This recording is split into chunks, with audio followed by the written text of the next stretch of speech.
The amber glow of lantern light cast long shadows across Kendra Turner's face as another violent cough racked her body, doubling her over on the narrow bed. The Montana Territory winter of 1878 had shown no mercy, and the illness that had started as a mere tickle in her throat 3 days ago now threatened to tear her lungs apart with each painful spasm. Outside her small cabin, the bitter wind howled through the cracks in the wooden walls, bringing with it icy drafts that made the lantern flame dance. Kendra pulled the worn quilt tighter around her shoulders, knowing sleep would evade her yet another night. The coughing fits came in relentless waves, leaving precious little time for rest between them.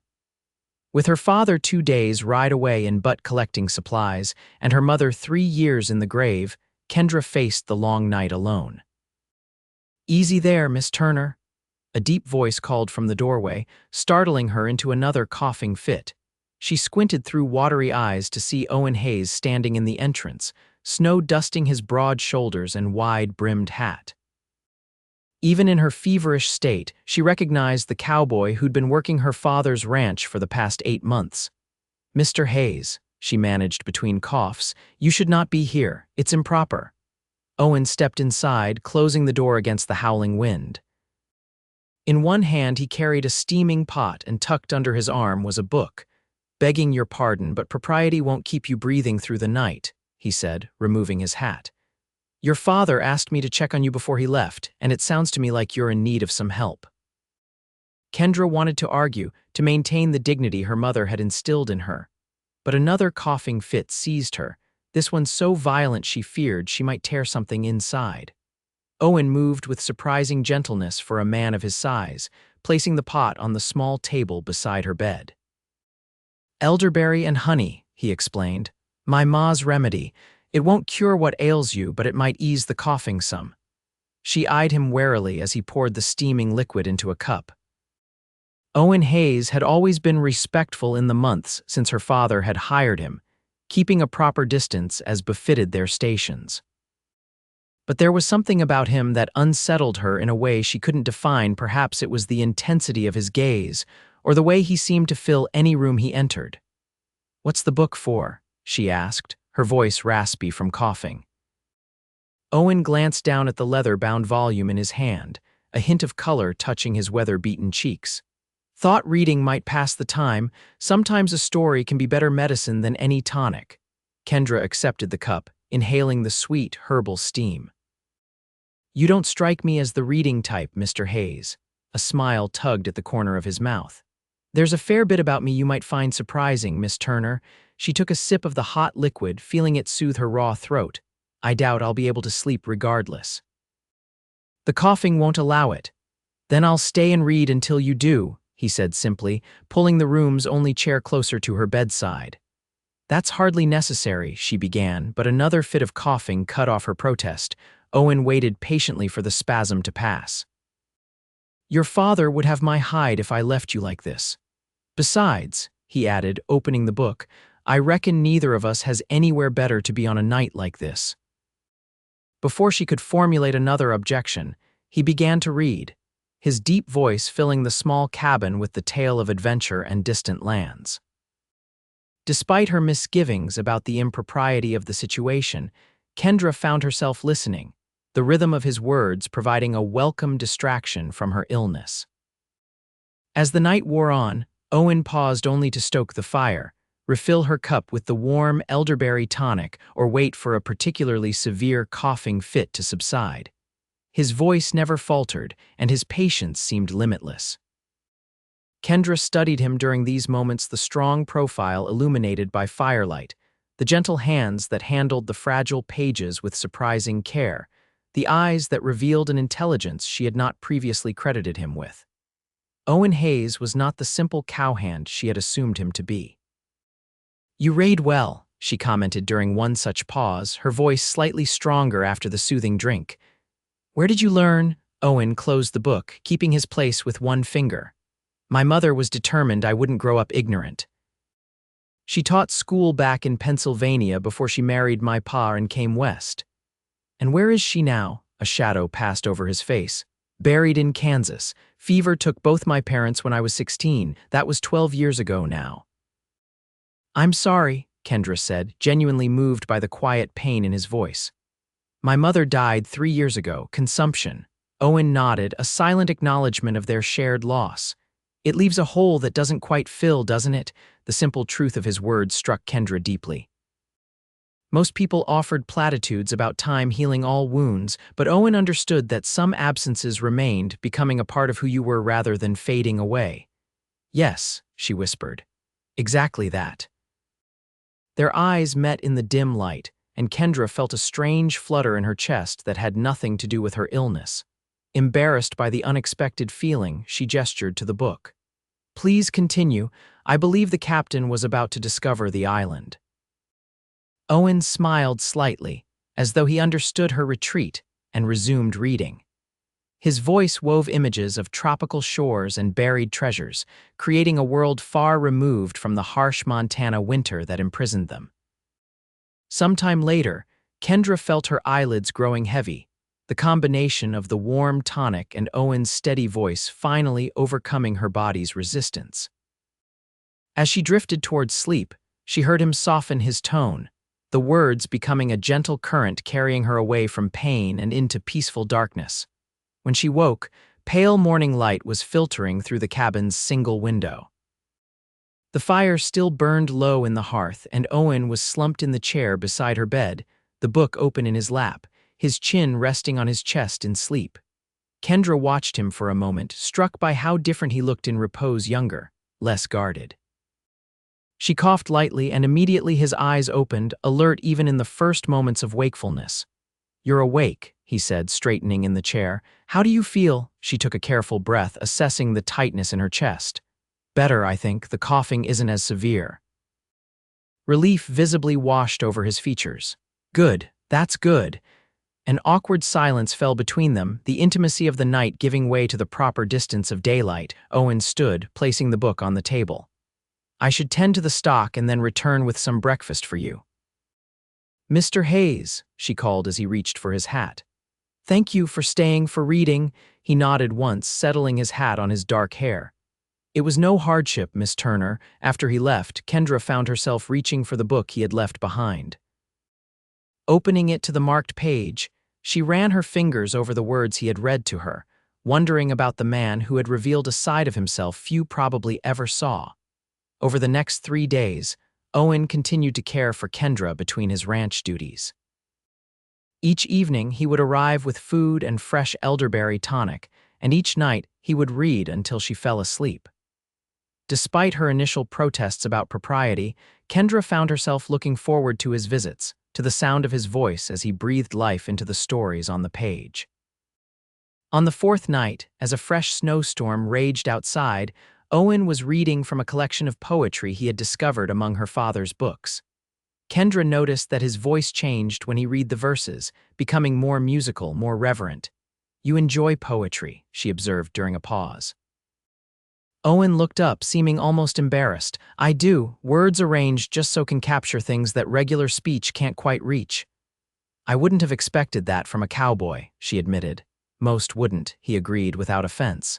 Men out here aren't encouraged to appreciate beauty. It's seen as a weakness. And do you consider it a weakness? He considered her question seriously. No, I think seeing beauty in the world, in words, in nature, in people, that takes its own kind of strength. Kendra studied him in the flickering light. You're not like any cowboy I've met before, Owen Hayes. It was the first time she had used his given name, and they both seemed to notice it at the same time. Something shifted in the air between them, a boundary crossed. And you're unlike any woman I've known, Kendra Turner, he replied softly. Before she could respond, hoofbeats sounded outside, followed by a loud knock on the door. Owen was on his feet instantly, hand moving to the pistol at his hip, a gesture so automatic she wondered how many times he had needed to defend himself in his life. Kendra, it's your father. Relief flooded through her as Owen moved to open the door. Samuel Turner burst in, covered in snow, his face lined with worry. Thank God, he breathed when he saw his daughter. His relief quickly gave way to confusion at Owen's presence. Hayes, what are you doing here? Mr. Turner, Owen said respectfully.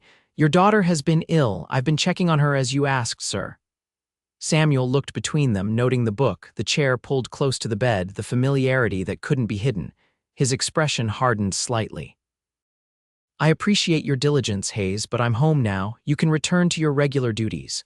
Owen nodded, gathering his hat. "Yes, sir. Good night, Miss Turner. I'm glad you're feeling better." He left without another word, and Kendra felt his absence like a physical thing. Her father stood watching her, questions in his eyes that she wasn't prepared to answer. "He was just reading to me, father," she said before he could speak. "The coughing was keeping me awake, and it helped." Samuel sighed, removing his coat. "I'm not accusing you of anything improper, Kendra. But you know how people talk. A young woman alone with a man for several nights, it wouldn't matter what was actually happening." "We did nothing wrong," she insisted, stung by the implication. "Intent doesn't always matter in matters of reputation," her father replied gently. "Hayes is a good worker, reliable, but he's a drifter at heart. Men like him don't put down roots." Kendra turned away, unwilling to acknowledge the truth in her father's words or the disappointment it stirred in her. "I'm tired, father. We can talk more tomorrow." Samuel nodded, bending to kiss her forehead. "Rest well, daughter. I'm glad to see you recovering." That night, Kendra lay awake long after her father had retired to his room. The coughing had indeed subsided, but sleep eluded her nonetheless. She missed Owen's voice, the way he brought the written word to life, the quiet exchanges between pages. It had been just 4 nights, yet somehow he had become a comfort she now keenly felt the absence of. In the following days, Kendra regained her strength and resumed her usual duties around the ranch. Owen had made himself scarce, working the far pastures and returning only after she and her father had retired for the evening. When their paths did cross, he was unfailingly polite, but maintained a careful distance that both frustrated and saddened her. A week after her father's return, Kendra was gathering eggs from the henhouse when she heard approaching hoofbeats. Looking up, she saw Owen riding toward the barn, his tall figure straight in the saddle despite what must have been a long day's work. Making a sudden decision, she picked up her basket and walked to intercept him. Owen saw her coming and dismounted, removing his hat as she approached. "Miss Turner," he greeted her formally, "good to see you fully recovered." "No thanks to you avoiding me like I carry the plague," she replied, more sharply than she had intended. Surprise registered on his face before he schooled his expression. "I thought it best, given the circumstances." "The circumstances being my father's return. The circumstances being that I forgot my place," Owen said quietly. "I'm employed by your father, you're his daughter. There are boundaries that shouldn't be crossed. Boundaries like kindness, like reading to someone who's ill," Kendra challenged. Owen looked down at the hat in his hands. "We both know it was more than that, Miss Turner." The simple admission sent a flush of heat to her cheeks. "And is that so terrible?" He looked up then, his eyes meeting hers directly. "It is if I can't offer you what you deserve." "Your father was right about me. I've never stayed in one place long, never had a reason to." "And now," she asked, her heart beating painfully against her ribs, a muscle worked in Owen's jaw. "Now I find myself thinking about things I have no right to consider." Before Kendra could respond, her father's voice called out from the house, breaking the fragile moment between them. Owen stepped back, settling his hat back on his head. "Good evening, Miss Turner," he said, leading his horse toward the barn. Kendra watched him go, frustration, and something deeper twisting inside her. She had never been one for romantic notions. Life on a Montana ranch left little room for such indulgences, but something had changed during those nights of illness and stories. She had glimpsed something in Owen Hayes that called to her, and she wasn't ready to let it go without a fight. That evening at supper, she broached a subject she had been considering for days. "Father, I was thinking we might host a small gathering for Christmas. It's only 2 weeks away, and we haven't celebrated properly since Mother died." Samuel looked up from his plate, surprise evident. "A gathering out here?" "Nothing elaborate," Kendra assured him. "Just the neighbors from nearby ranches, perhaps a few people from town." Some music, food, conversation. Her father studied her face. This sudden interest in socializing wouldn't have anything to do with a certain cowhand, would it? Kendra met his gaze steadily. Owen Hayes has been a loyal employee and showed me great kindness when I was ill. He deserves to be included in any celebration this ranch hosts. Samuel sighed, setting down his fork. Kendra, I've seen how you look at him, and how he looks at you when he thinks no one is watching. It can't lead anywhere good. Why not? She challenged. Because he's a cowboy. Because he doesn't own land. Because men like Hayes don't settle, Samuel said firmly. They drift with the seasons. They work hard, I'll grant him that, but they don't build lives in one place. Have you asked him what he wants? Kendra demanded. Or are you just assuming based on the fact that he arrived here with little more than his horse and saddle? Samuel ran a hand over his face, suddenly looking older than his 53 years. I lost your mother too soon, Kendra. I can't bear to see you build hopes on shifting sand. The pain in her father's voice softened Kendra's anger. I'm not asking for your blessing to marry him, Father. I'm just asking to host a Christmas gathering where he and everyone else who works this ranch can be treated as more than hired hands for one evening. After a long moment, Samuel nodded. Very well, a small Christmas gathering, but don't set your heart on changing a man's nature, daughter. That road leads only to disappointment. Kendra reached across the table to squeeze her father's hand. Thank you, and I promise to be careful with my heart. Whether she could keep that promise was another matter entirely. The next 2 weeks passed in a flurry of preparation. Invitations were sent to neighboring ranches and a few trusted friends in town. Kendra baked and cleaned, decorated the house with pine boughs and the few ornaments that had survived the journey west years ago. Throughout it all, Owen remained distant, performing his duties with quiet efficiency but avoiding any situation that might leave them alone together. On Christmas Eve, as afternoon faded toward evening, Kendra stood in the center of the main room, surveying her work. The modest ranch house had been transformed with greenery and candles.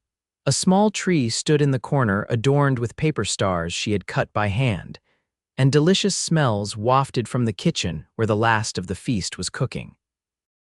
A knock at the door drew her attention, and she opened it to find Owen standing on the porch, dressed in what was clearly his finest shirt, his dark hair slicked back with water, his face freshly shaved. Mr. Hayes, she said, pleasantly surprised to see him so early. The gathering doesn't begin for another hour. Owen shifted uncomfortably, holding his hat in his hands. I know, Miss Turner, I came to offer my help with any final preparations. Kendra stepped aside to let him enter. That's very kind of you. He looked around the decorated room with appreciation. You've worked wonders here, it's transformed. Thank you, she said, warmed by his admiration. It feels good to celebrate again. Christmas was always my mother's favorite time of year. Owen nodded in understanding. Mine too. She'd save all year for little extras to make the day special, even when times were lean. This glimpse into his past freely offered gave Kendra courage. Owen, I've missed our conversations, our reading sessions. He met her eyes then, the careful distance he'd maintained for weeks momentarily forgotten. As have I. Then why? Because wanting something doesn't make it right or possible, he interrupted gently. Your father has concerns about my intentions and they're not unfounded. Shouldn't I be the judge of that? She countered. Owen took a step closer. Kendra, I came to Montana with nothing but my horse and the clothes on my back. I have no land, no savings to speak of, no prospects beyond the wage your father pays me. What could I possibly offer you? Is that really all you see in your future? Endless wandering, she asked quietly. Something flickered in his eyes, longing, perhaps, or a dream long suppressed. Before he could answer, the door opened and Samuel Turner entered, stomping snow from his boots. He paused at the sight of them standing close together in the decorated room. Hayes, you're early. Owen immediately stepped back, the moment broken. Mr. Turner, I came to offer my assistance before the guests arrive. Samuel studied him for a moment. The firewood could use replenishing. We'll need plenty to keep the house warm with so many people. Yes, sir, right away. Owen nodded to Kendra and headed outside, carefully closing the door behind him. Her father watched her face as Owen left. Kendra, don't, she said softly. Please don't warn me again, I understand the risks. Samuel sighed heavily. Do you, really? Because from where I stand, it looks like you're setting yourself up for heartbreak. Kendra turned away, busying herself with arranging plates on the table. Perhaps some things are worth the risk of pain. Her father was silent for so long that she thought he might have left the room. When he finally spoke, his voice was gentle. Your mother would say the same thing. She gave up a comfortable life in Boston to follow me to this wilderness because she believed love was worth any sacrifice. Kendra turned to face him, surprised. Are you saying you approve of my feelings for Owen? I'm saying I recognize the look in your eyes because I've seen it before, Samuel replied. In your mother's eyes when she looked at me, even when we were struggling to make this ranch work. He paused, seeming to weigh his next words carefully. Hayes is a good man, hardworking, honest, but if you truly care for him, you need to know if he's willing to put down roots, not just for now, but for the life you'd build together. With that, he squeezed her shoulder gently and moved toward his room to change for the gathering, leaving Kendra with thoughts both hopeful and uncertain. The Christmas Eve celebration proved more successful than even Kendra had hoped. By 8 o'clock, the ranch house was filled with neighbors, ranch hands, and friends from town.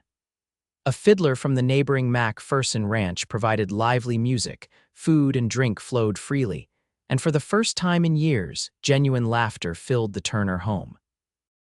Kendra moved among the guests, ensuring everyone had what they needed, but her eyes frequently sought out Owen. He stayed primarily with the other ranch hands, but she noticed how he engaged easily with everyone, discussing cattle prices with the neighboring ranchers, complimenting the women on their festive attire, even bouncing a neighbor's baby on his knee with surprising skill. He's good with children, observed Maggie Hollister, the wife of the town's general store owner, following Kendra's gaze. A natural, my Thomas says. Kendra felt a flush rise to her cheeks. Mr. Hayes has many talents people might not expect. Maggie smiled knowingly. I'm sure he does. And speaking of unexpected talents, is it true he read to you every night during your illness? Kendra stiffened slightly. News travels fast in this territory. Small communities thrive on good stories, Maggie said without apology. And a handsome cowboy tending to a beautiful young woman through the night makes for quite the tale. It wasn't like that, Kendra protested. He was being kind, nothing more. Maggie's expression turned serious. Kindness like that is rare, Kendra. My Thomas rode 15 miles through a blizzard to bring me medicine when we were courting.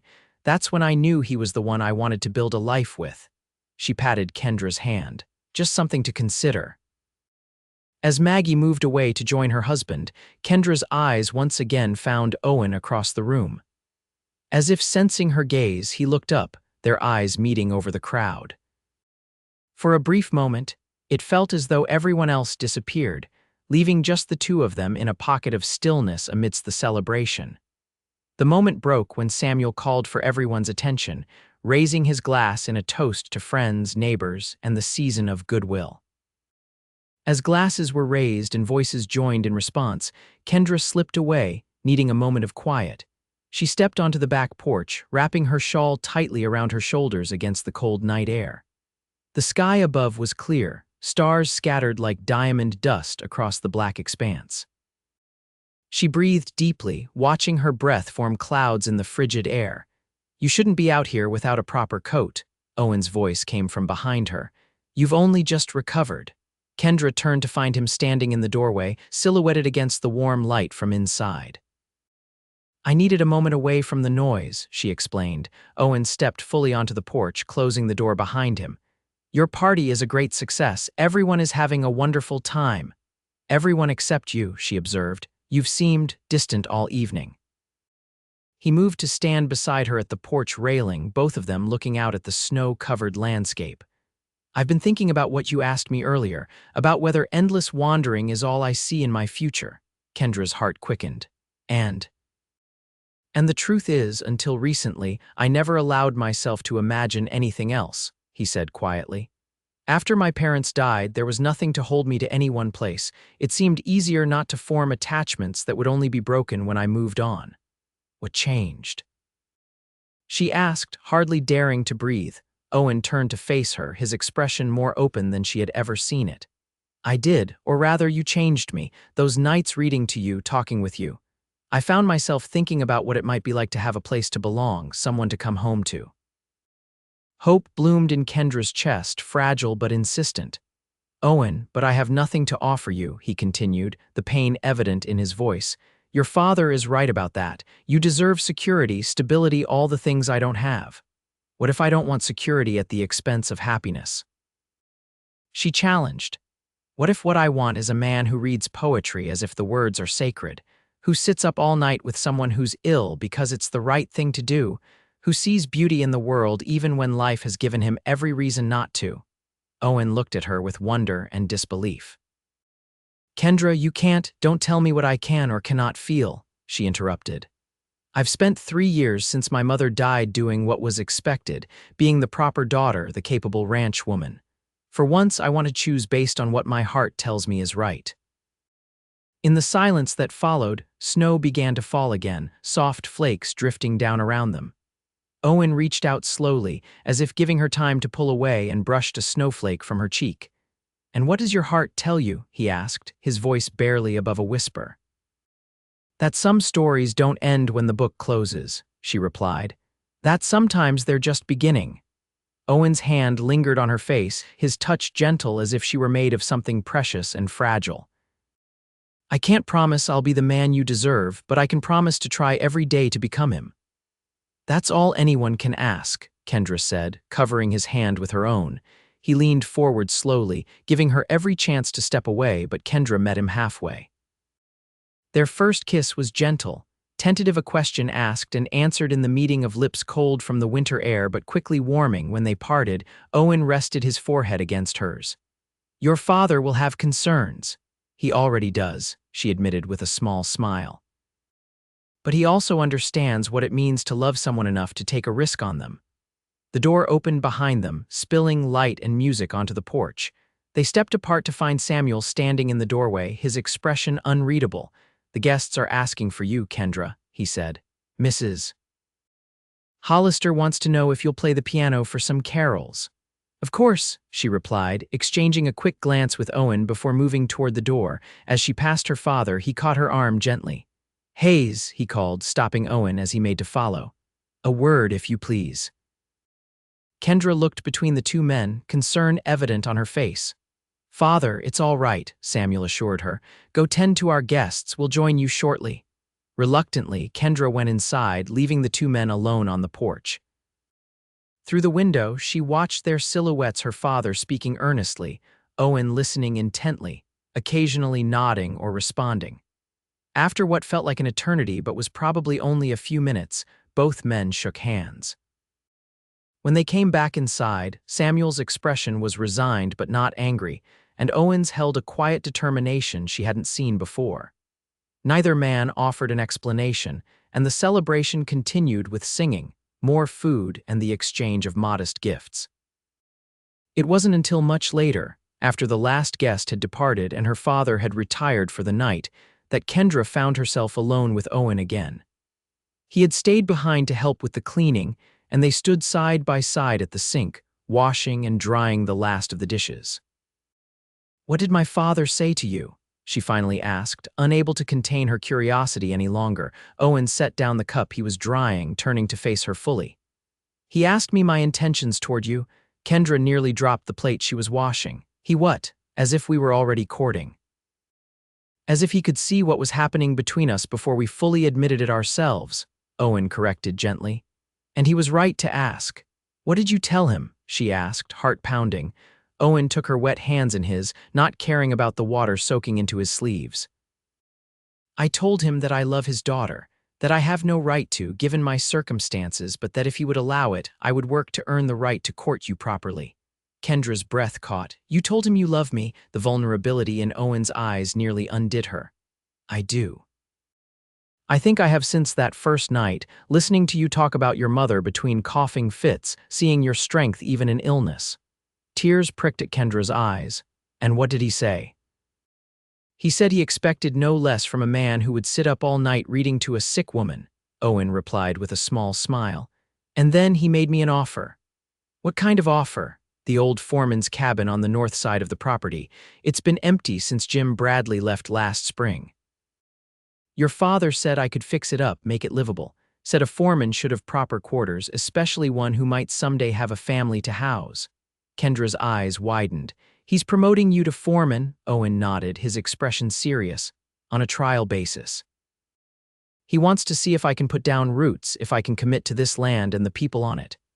And can you? She asked, the question hanging between them like a fragile thing. Owen's hands tightened around hers. For you, Kendra Turner, I would try to lasso the moon if you asked it of me. Staying in one place, building a life here that seems a small price to pay for the chance to love you openly. Joy unlike anything she had ever known welled up inside Kendra. With a boldness that would have scandalized her mother, she stepped forward and kissed Owen Hayes with all the feeling she had kept contained for too long. His arms went around her waist, lifting her slightly as he returned her kiss with equal fervor. When they finally parted, breathless and smiling, Kendra rested her head against his chest, listening to the strong, steady beat of his heart. I never thought my illness would lead to this, Owen chuckled, the sound rumbling beneath her ear. Nor did I imagine that reading aloud to ease your coughing would change the course of my life. Read to me again, she asked, looking up at him. For old time's sake, he brushed a strand of hair from her face with infinite tenderness. I'll read to you every night for the rest of our lives if you wish it. And so, as Christmas Day dawned across the Montana territory, Owen Hayes sat beside Kendra Turner before the dying fire, reading softly from a book of poetry as she rested against his shoulder, no longer kept awake by illness but by the simple joy of being near the man she loved. Spring came late to Montana that year, the winter reluctantly releasing its grip on the land. By April, the snow had finally receded, revealing tender green shoots pushing up through the thawing earth. The transformation of the landscape was matched by the transformation taking place on the Turner Ranch. Owen had spent every spare moment through the winter months working on the foreman's cabin, repairing the roof, replacing broken windows, sealing cracks in the walls against the bitter cold. Samuel Turner, true to his word, had given him additional responsibilities, testing his ability to manage men and make decisions that affected the ranch's future. Kendra divided her time between her usual duties and helping Owen with the cabin, bringing curtains she had sewn from leftover fabric, a quilt her mother had made years ago, small touches that turned the Spartan structure into something that felt like a home. Their courtship progressed with a proper restraint that belied the depth of feeling between them. Owen came to dinner at the main house every Sunday, and on occasion, Samuel would deliberately find reasons to leave them alone together, though always within the bounds of propriety. It was during one such afternoon in late April as they sat on the porch of the main house that Owen took Kendra's hand in his. There's something I need to tell you, he said, his expression serious enough to send a flutter of worry through her heart. What is it? She asked, searching his face for clues. Owen took a deep breath. I received a letter yesterday from a man named James Thornton. He was my father's business partner back in Kansas before the fever took my parents. Kendra nodded, encouraging him to continue. Apparently, there was a small plot of land that belonged to my father. Thornton has been managing it all these years, but recently a railroad company has expressed interest in purchasing it for a new line they're planning. Owen paused, seeming almost bewildered. They're offering a substantial sum, more money than I've ever had at one time. Owen, that's wonderful news, Kendra said, squeezing his hand. Isn't it? It is, he agreed slowly, but it also means I need to return to Kansas to sign the papers and settle the sale. It would mean leaving for at least 3 weeks, possibly longer. Kendra felt a cold knot form in her stomach. Despite all that had passed between them, despite Owen's promises and her father's grudging acceptance, the fear that he might not return still lingered in a dark corner of her heart. When would you leave? She asked, working to keep her voice steady. Next week, if your father can spare me, Owen replied, watching her face closely. Kendra, what's troubling you? She looked away, ashamed of her doubts but unable to silence them entirely. It's nothing, just... The timing is difficult with spring roundup approaching. Owen gently turned her face back to his. That's not it. Tell me truly. Kendra met his gaze, vulnerability showing plainly in her eyes. What if you go back to Kansas and remember why you started wandering in the first place? What if you find that the open road calls to you more strongly than what's here? Understanding dawned in Owen's expression. You think I might not come back? It wasn't a question, but Kendra nodded anyway, tears threatening. Owen reached into his pocket and withdrew a small object, holding it closed in his fist. I was planning to wait until everything was settled with the land sale, until I could offer you more than just promises. But I see now that waiting would be a mistake. He slid from the porch bench to one knee before her, opening his hand to reveal a simple gold ring with a small pearl set in the center. This was my mother's, he said softly. The only thing of value I kept when I sold everything else to start my life out west. I've carried it with me all these years, thinking I might pawn it if times got truly desperate. Kendra stared at the ring, unable to speak. I'm not offering it to you now as a formal engagement, Owen continued. That will come when I return, when I can properly speak to your father with the means to provide for you. But I want you to hold it while I'm gone, as a tangible promise that I will come back to you. Tears spilled freely down Kendra's cheeks now. Owen. I love you, Kendra Turner, he said, his voice steady and certain. I have wandered enough to know that home isn't a place, it's a person, and you are my home now, wherever you may be. Kendra reached out with trembling fingers to touch the ring. It's beautiful. Will you keep it safe until I return, and will you trust that I will come back to claim both it and your answer to a question I'm not quite asking yet? A watery laugh escaped her. Yes to keeping it safe, yes to trusting you. She took the ring from his palm, closing her fingers around it. And yes will be my answer when you do ask that question, Owen Hayes. He rose to sit beside her again, wrapping an arm around her shoulders and pulling her close. 3 weeks, 4 at the most, and then I'll never leave your side again unless duty demands it. Kendra rested her head against him, the ring clutched tightly in her hand. I'll hold you to that promise, Cowboy. The following week passed in a flurry of preparation. Owen met with Samuel to discuss ranch operations during his absence, carefully documenting all the ongoing work and decisions that would need to be made. He repaired a final leak in the cabin roof and reinforced the corral fence that had been damaged during the last storm. On the eve of his departure, the Turners hosted a small dinner in the main house. The conversation was light, deliberately avoiding mention of the upcoming separation, but an undercurrent of emotion ran beneath the seemingly ordinary meal. After dinner, Samuel excused himself with surprising tact, claiming fatigue and the need to review some accounts before retiring.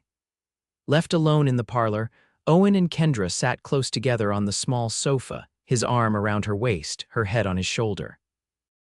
I've never minded solitude before, she said softly, but these weeks without you are going to feel very long indeed. Owen pressed a kiss to her hair. I'll write as often as possible, and I'll be thinking of you every moment. I've wrapped some of those molasses cookies you like in waxed paper, Kendra told him. They should stay fresh for at least part of your journey. He smiled against her hair. Always taking care of me. Someone has to, she replied, attempting lightness but not quite achieving it. Owen shifted, turning to face her more directly. When I return, the first thing I'm going to do is ask your father formally for permission to court you with the intention of marriage. Kendra's eyes widened. The very first thing? Well, perhaps the second, he amended with a smile. The first will be to hold you in my arms again. Promise, she whispered. I swear it, he replied, sealing the vow with a kiss that spoke of both restrained passion and tender devotion. Morning came too soon, dawn breaking clear and cool as Owen secured his saddlebags to his horse. Samuel shook his hand firmly, offering gruff reminders about the return journey and warnings about spring flooding along the eastern routes. When it came time for Kendra to say goodbye, she found her carefully composed facade crumbling. Owen gathered her into his arms, heedless of her father's presence, and held her tightly. 3 weeks, he murmured against her ear. 4 at the most. I'll be counting the days, she replied, pressing her mother's handkerchief into his hand. For luck. Owen tucked it carefully into his breast pocket, close to his heart. With a final kiss to her forehead, propriety maintained in her father's presence, he mounted his horse and rode away, turning once to raise his hand in farewell before the trail curved around the hill and took him from sight. Kendra stood watching long after he had disappeared, the pearl ring hanging from a chain around her neck beneath her dress, a constant reminder of his promise to return. The first 2 weeks of Owen's absence passed slowly but steadily.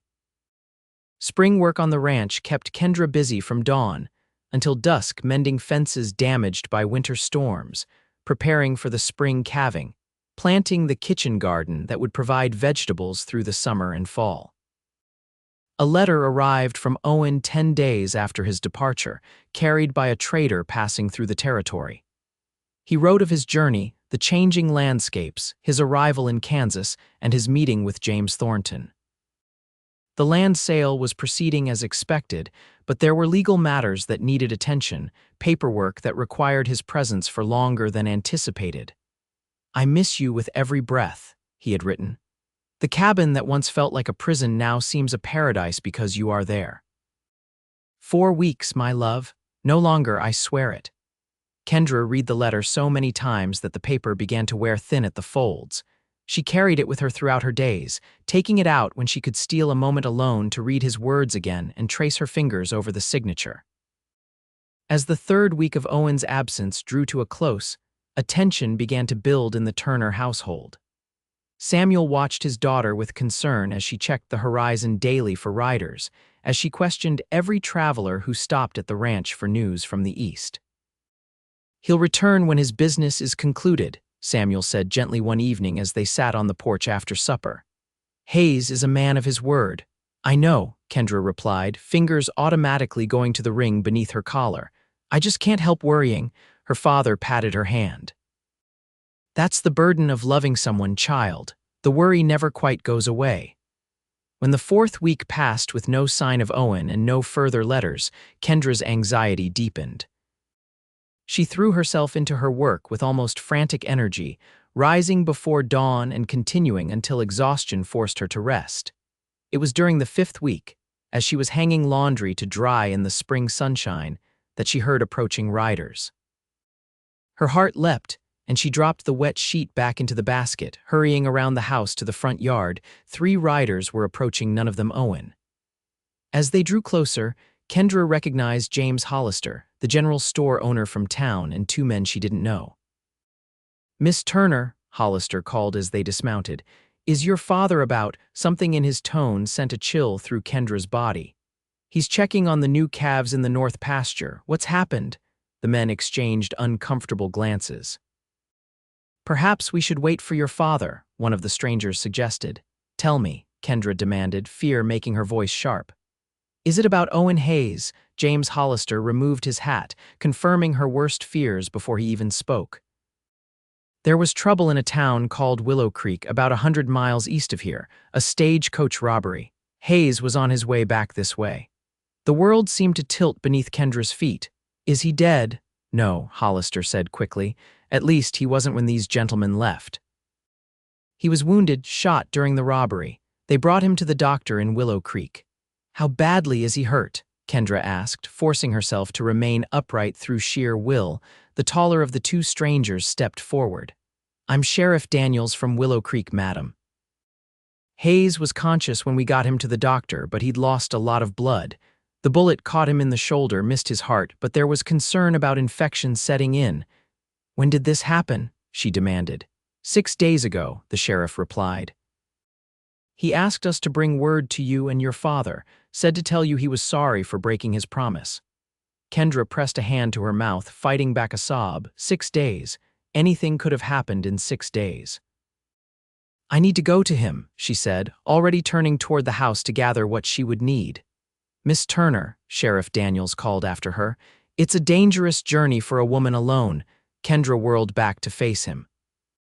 "Then I suggest you rest your horses quickly, gentlemen, because I'll be ready to leave within the hour, with or without an escort." James Hollister stepped forward. "Kendra, wait for your father at least. This isn't a decision to make in haste." "Every minute I wait could be 1 minute too many," she replied, her voice breaking. "I won't let him die alone in a strange town." "He won't be alone," the sheriff assured her. "The doc's taking good care of him, and Hayes seems like a fighter." Kendra squared her shoulders. "Nevertheless, I'm going." Mr. Hollister, would you please send one of your men to find my father and explain what's happened? Tell him I've gone to Willow Creek and will send word when I arrive." Before any of the men could object further, she turned and strode into the house, her mind racing with all she would need for the journey. Clothing, food, her mother's medical bag with its herbal remedies, money from the strongbox her father kept in his room. She was securing the last of her provisions to a small pack when Samuel burst through the door, his face lined with worry. "Kendra, what's this madness Hollister's man tells me?" "Owen's been shot, father," she said, continuing her preparations without pausing. "I'm going to him." "Absolutely not," Samuel declared. "I'll go myself. You'll stay here where it's safe."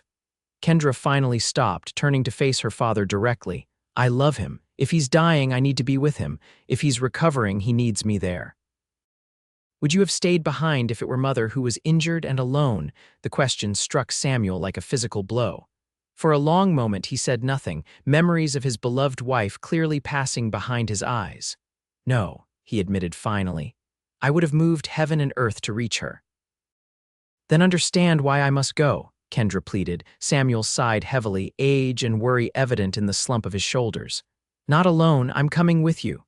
Relief washed over Kendra. "Thank you, father. We leave in 30 minutes, he said firmly. "Pack only what's essential." It's a hard ride to Willow Creek.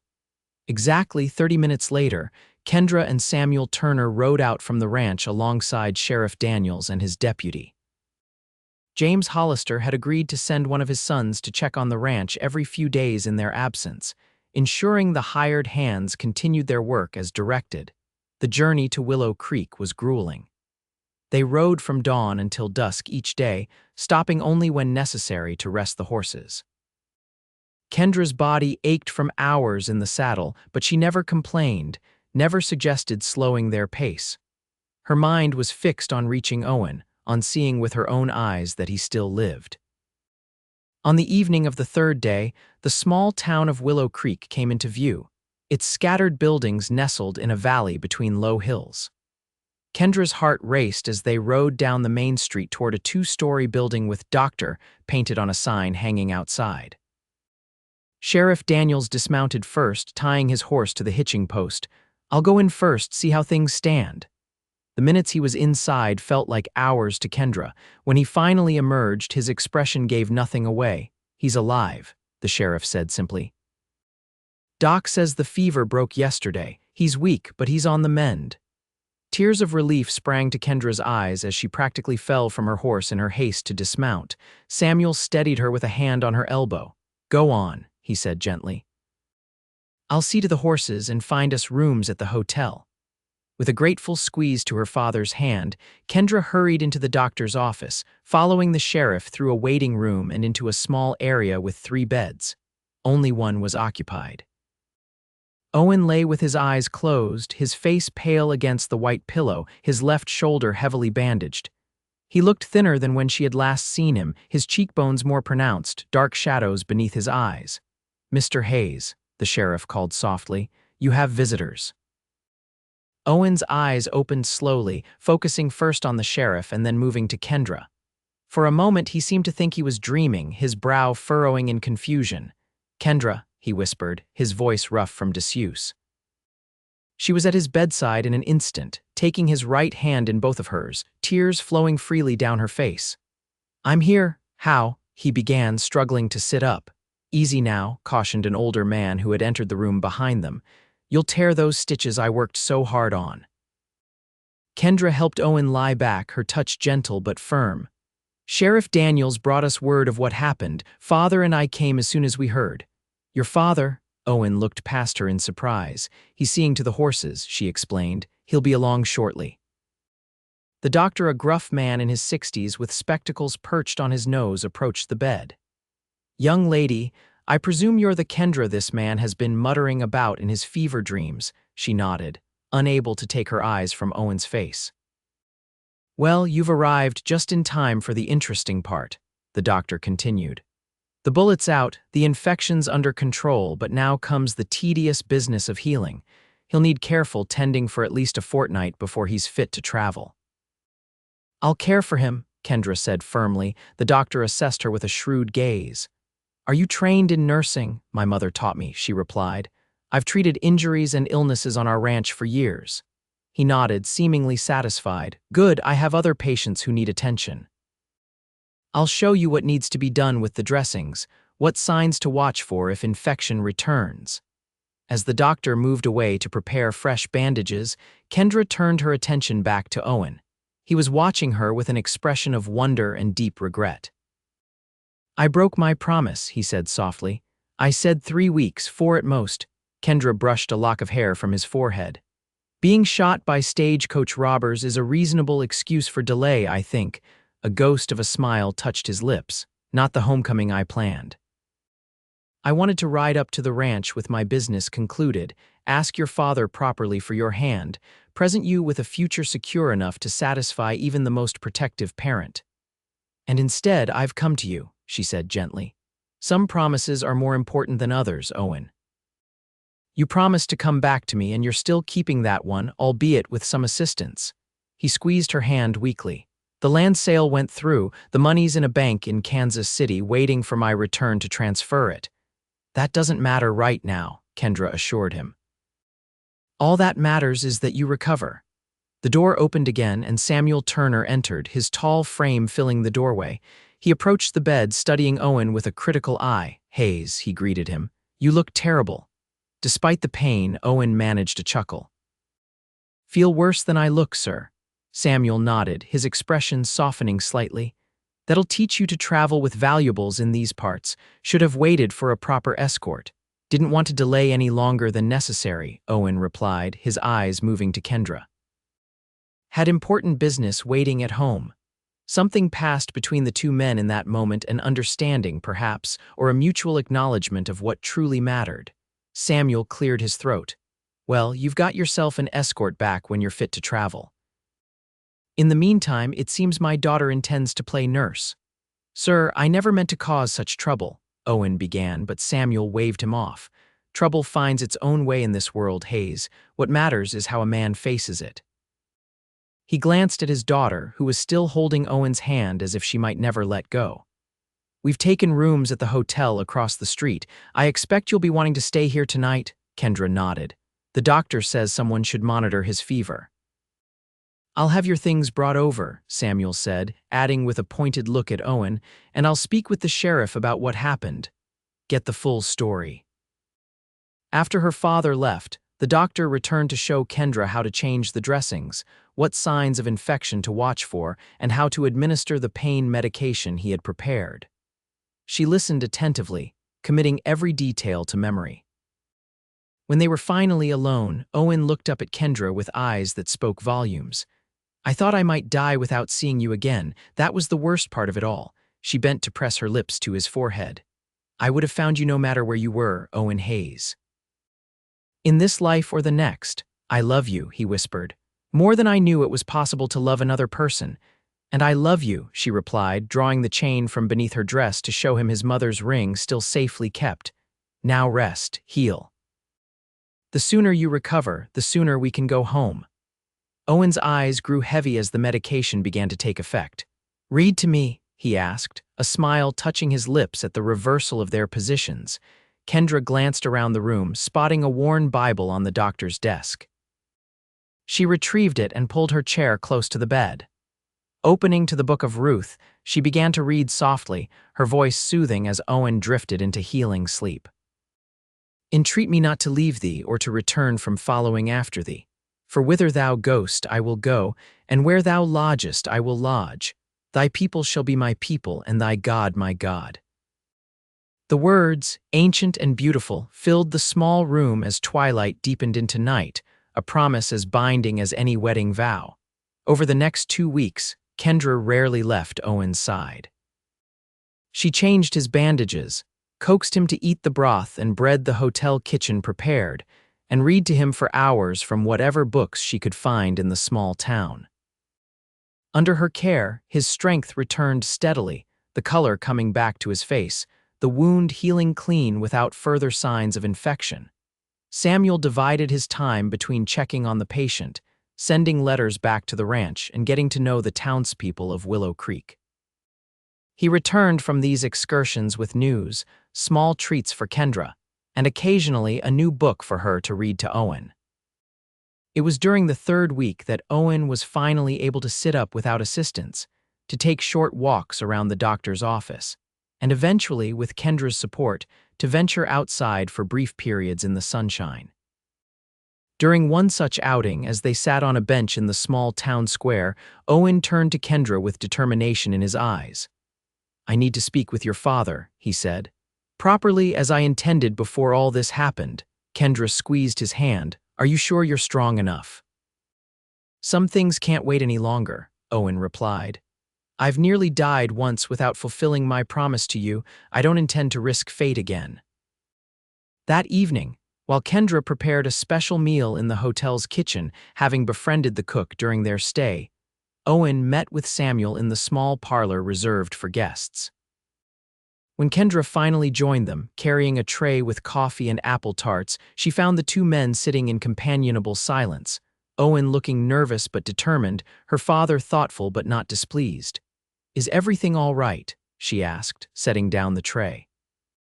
Samuel looked up at his daughter, a smile softening his weathered features. "It seems Mr. Hayes here has formally asked for my blessing to court you with the intention of marriage." Kendra's eyes flew to Owen's face. "And what did you say, father?" "I said that any man who could survive being shot by robbers, ride 15 miles with a bullet in his shoulder to find help, and then endure your fussing for 3 weeks straight was probably stubborn enough to make a decent husband," Samuel replied dryly. "He said yes," Owen translated, rising carefully to his feet and crossing to take Kendra's hands in his. "If you'll still have me despite all the trouble I've caused." Joy bubbled up inside her like a spring. "I believe I already said yes weeks ago, even though you weren't quite asking yet." Samuel cleared his throat loudly. "I should mention I've set some conditions. Hayes has agreed to stay on as foreman for at least a year to prove he can put down roots, and you two will have a proper engagement period, no rushing to the altar next week." "That seems reasonable," Kendra agreed, unable to take her eyes from Owen's face. "And one more thing," Samuel added, his tone softening. "The land adjacent to our northern boundary came up for sale while we've been away. I've taken the liberty of placing a deposit on it, with the understanding that the full purchase will be completed when we return." Owen looked at him in surprise. "Sir, every man should own his own piece of ground," Samuel said simply. "That parcel has good water, decent grazing, and is close enough to the main ranch that you won't be taking my daughter too far from me. Consider it a wedding gift when the time comes." Kendra flew to her father, embracing him with tears in her eyes. "Thank you," she whispered against his chest. Samuel patted her back awkwardly. "Yes, well, I wasn't ready to lose you to Kansas or some other distant place. This way you stay close, the ranch eventually grows and everyone gets what they need." Owen extended his hand to the older man. "I don't know how to thank you properly, sir." "Just make her happy," Samuel replied, clasping Owen's hand firmly. "That's all the thanks I need." With that, he excused himself, claiming a need for fresh air but clearly giving the young couple a moment of privacy. When they were alone, Owen drew Kendra into his arms, mindful of his healing shoulder. "I can't believe this is real," he murmured against her hair. "A month ago I was a drifter with nothing but a horse and a saddle. Now I have land, a future, and you," Kendra reached up to touch his face.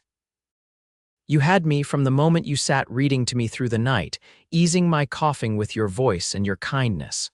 Owen smiled, remembering. Who would have thought a bout of winter illness could change everything? "Some illnesses bring unexpected cures," Kendra replied, standing on tiptoe to kiss him softly against her lips. Owen whispered, "I'll read to you every night for the rest of our lives." "Is that a promise, Cowboy?" she asked, her eyes bright with happiness. "It is," he assured her. "And this one, I intend to keep perfectly." 1 year later, on a perfect June morning, Owen Hayes stood on the porch of the home he had built on his land, watching as the first light of dawn turned the eastern sky to gold. Behind him, through the open door, he could hear Kendra moving about the kitchen, humming softly as she prepared breakfast. Life had unfolded in ways he could never have imagined that winter night when he first read to a coughing young woman until she slept. The land Samuel had helped him purchase had proven fertile and productive. The cabin he had built with his own hands, with help from neighboring ranchers, stood strong against the Montana elements. And in 2 months' time, if the doctor's calculations were correct, he and Kendra would welcome their first child. Owen smiled as he heard his wife's footsteps approaching, felt her arms slip around his waist as she joined him in watching the sunrise. "What are you thinking about so intently?" she asked, resting her head against his back. He turned to face her, placing a gentle hand on the swell of her belly. How a single act of kindness can change the course of a life, how reading to someone who couldn't sleep could lead to everything. Kendra smiled up at him, love shining in her eyes. "Read to me tonight, and every night," Owen promised, bending to kiss her as the sun rose fully over the land that was now their home. In the golden light of morning, with the woman he loved in his arms and their child growing between them, Owen Hayes knew with absolute certainty that his wandering days were over. He had found the place and the person he had been searching for all along.